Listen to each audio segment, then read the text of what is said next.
3월 11일 화요일 아침입니다.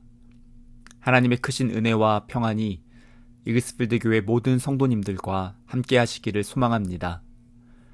오늘 우리에게 주신 하나님의 말씀은 누가복음 10장 25절에서 42절까지의 말씀입니다.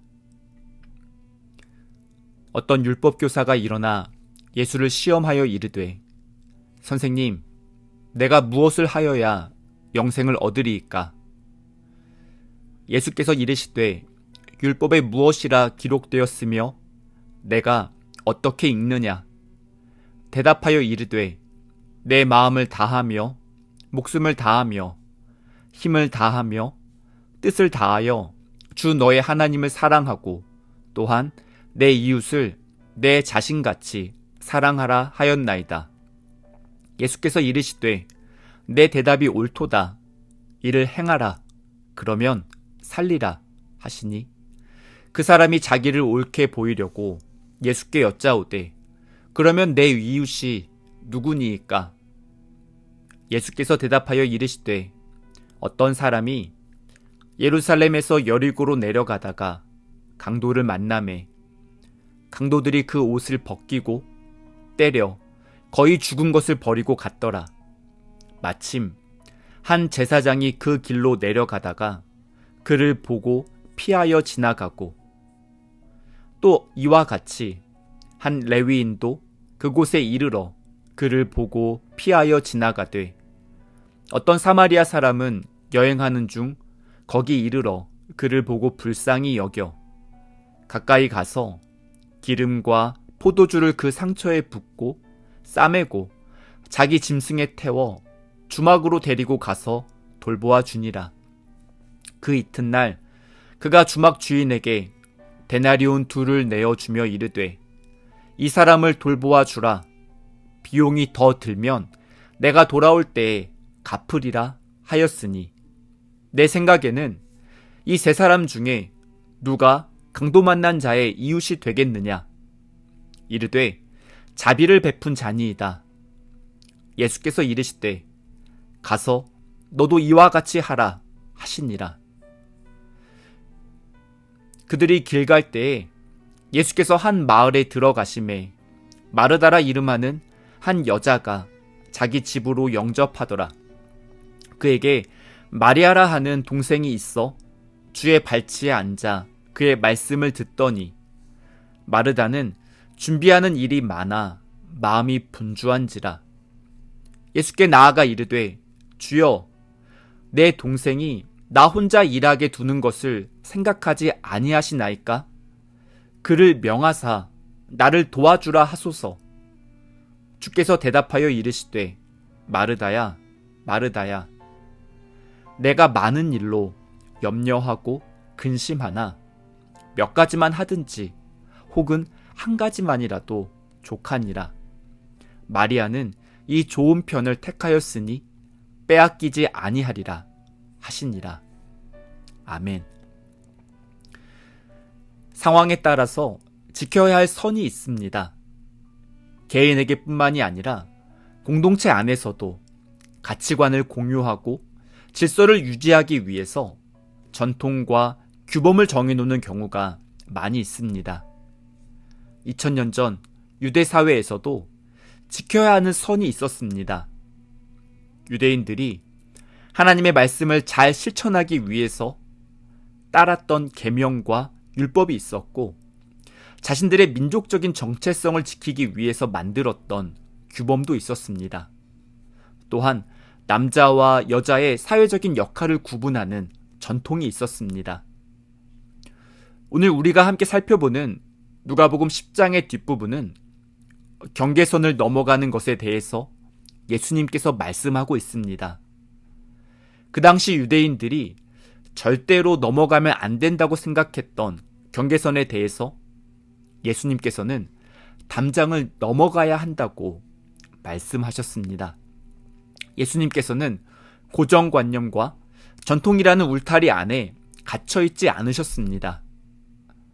오늘 본문에 기록된 첫 번째 사건은 한 율법 교사가 예수님께 찾아와서 영생을 얻기 위해 무엇을 해야 하는지 질문했던 내용입니다. 예수님께서는 율법에 무엇이라고 기록되어 있는지 물으시며 그 사람이 생각하는 답을 말해보라고 말씀하셨습니다. 제가 먼저 질문했으니 예수님께서 먼저 대답해 보세요 라고 말할 수도 있었지만 이 율법교사는 마치 기다렸다는 듯이 내 마음을 다하며 목숨을 다하며 힘을 다하며 뜻을 다하여 주 너의 하나님을 사랑하고 또한 내 이웃을 내 자신같이 사랑하라 하였나이다 라고 대답하였습니다. 이 율법교사는 성경에 대한 해박한 지식을 가지고 있었기 때문에 자신 있게 대답하였습니다. 구약 성경을 잘 요약한 답변이었습니다. 이렇게 정답을 알고 있으면서 예수님께 왜 질문을 했는지 의아하게 보입니다. 25절은 이 율법교사가 예수님을 시험하기 위한 목적으로 질문을 했다고 말씀합니다. 예수님께 답을 얻고 배우고 싶었던 것이 아니었습니다. 예수님을 함정에 빠뜨리기 위해서 예수님께서 혹시 말실수를 하시는지 유심히 살펴보려고 찾아왔습니다. 이 사람은 예수님을 너무 쉽게 생각했던 것 같습니다.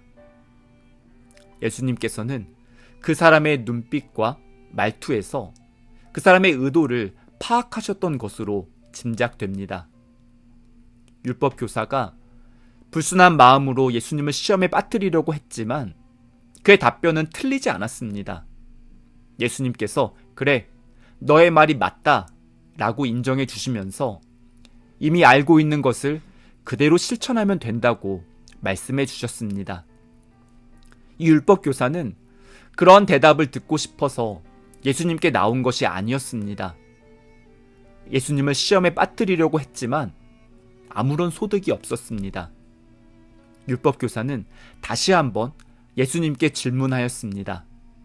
하나님 사랑과 이웃 사랑 중에서 유일신 하나님은 대상이 명확하지만 이웃은 누구를 염두에 두느냐에 따라서 대상이 달라지기 때문에 예수님께 이웃이 누구인지 여쭈어 보았습니다. 29절 앞부분은 이 사람이 자기를 옳게 보이려고 예수님께 질문했다고 말씀합니다. 처음부터 예수님을 시험에 빠뜨리기 위한 목적을 가지고 예수님께 찾아왔던 율법교사는 자기 중심적인 마음에 사로잡혀서 자신의 지식과 의로움을 자랑하려고 하였습니다. 그 순간 예수님께서 그 유명한 선한 사마리아인의 비유를 말씀해 주셨습니다. 예루살렘에서 여리고로 내려가는 길목에서 강도들이 숨어 있다가 한 사람이 지나가는 모습을 보고 그 사람을 때리고 모든 소유를 빼앗았습니다. 거의 죽을 지경이 되었지만 강도들은 그 사람의 목숨에는 전혀 관심이 없었습니다. 그 사람을 길에 내버려 두고 다른 곳으로 자리를 옮겼습니다. 그 길을 지나가던 한 제사장과 한 레위인은 강도 만난 사람을 보았지만 그 사람을 피해서 지나가 버렸습니다. 죽은 사람과 접촉하는 사람은 자신도 부정하게 된다는 율법이 있기 때문에 제사장과 레위인은 자신들의 거룩함을 지키기 위해서 도움이 필요한 사람을 외면했던 것으로 짐작됩니다. 이들에게 신앙은 다른 사람을 살리는 것보다 자신의 거룩함을 지키는 것이 더욱 중요했습니다. 하지만 그 뒤에 왔던 어떤 사마리아 사람은 강도 만난 사람에게 응급처치를 해주고 그 사람을 주막으로 데리고 가서 숙박비와 치료비를 지불하였습니다. 한 사람을 살리기 위해서 돈과 시간을 썼고 자신의 손과 옷이 전혀 모르는 사람의 피로 더러워지는 것을 마다하지 않았습니다. 한 사람을 긍휼히 여기는 마음이 있었기 때문입니다.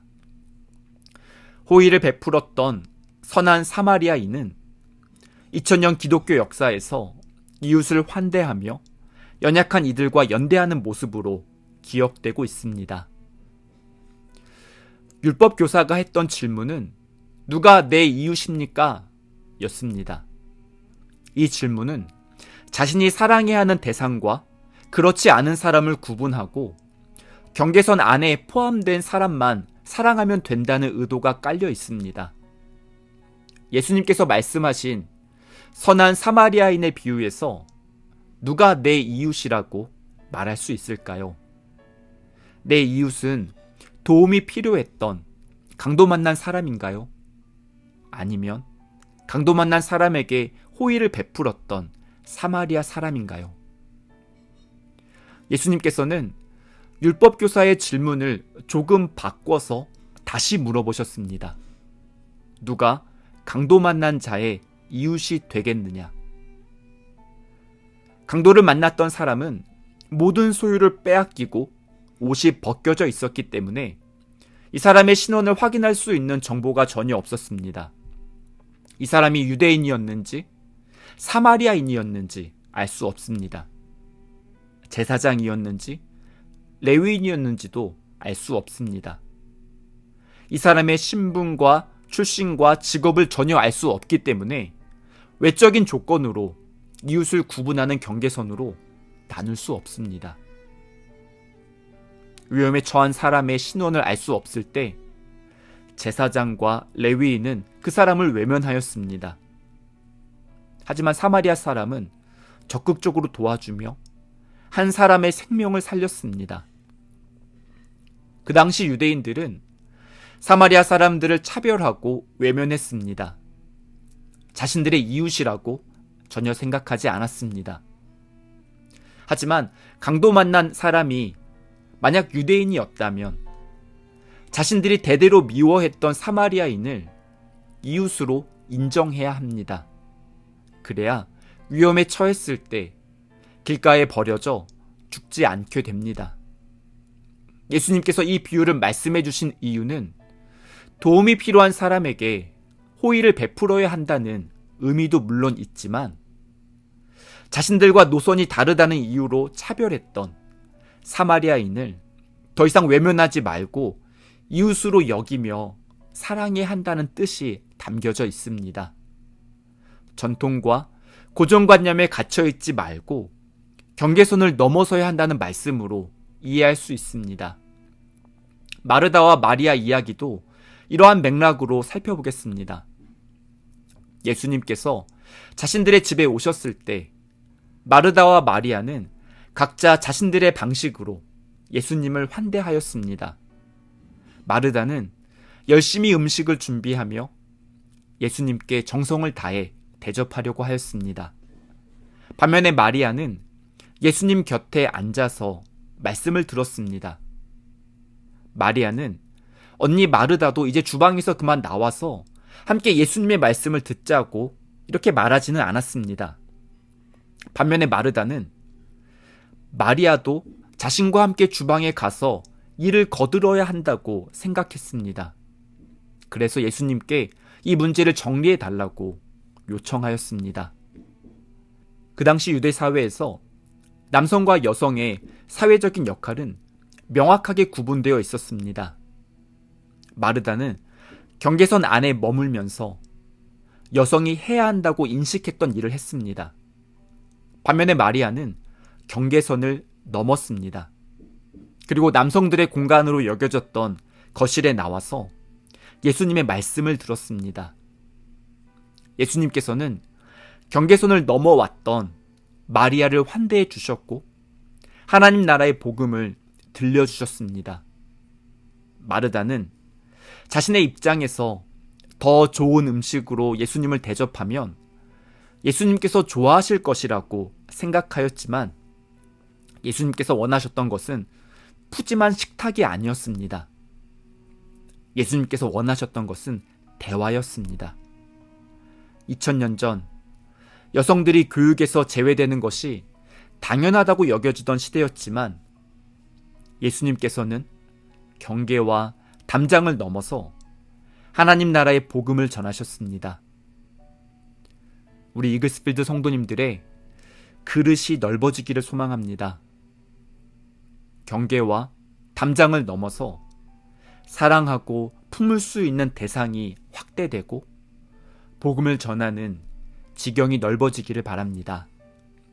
함께 기도하시겠습니다.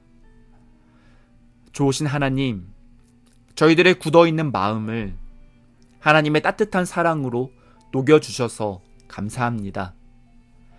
사람을 봐가면서 사랑할 사람과 외면할 사람을 구분 지으려고 하는 저희들의 작은 마음 가운데 하나님께서 찾아와 주셔서 하나님 나라의 신비를 깨닫게 해주셔서 감사합니다.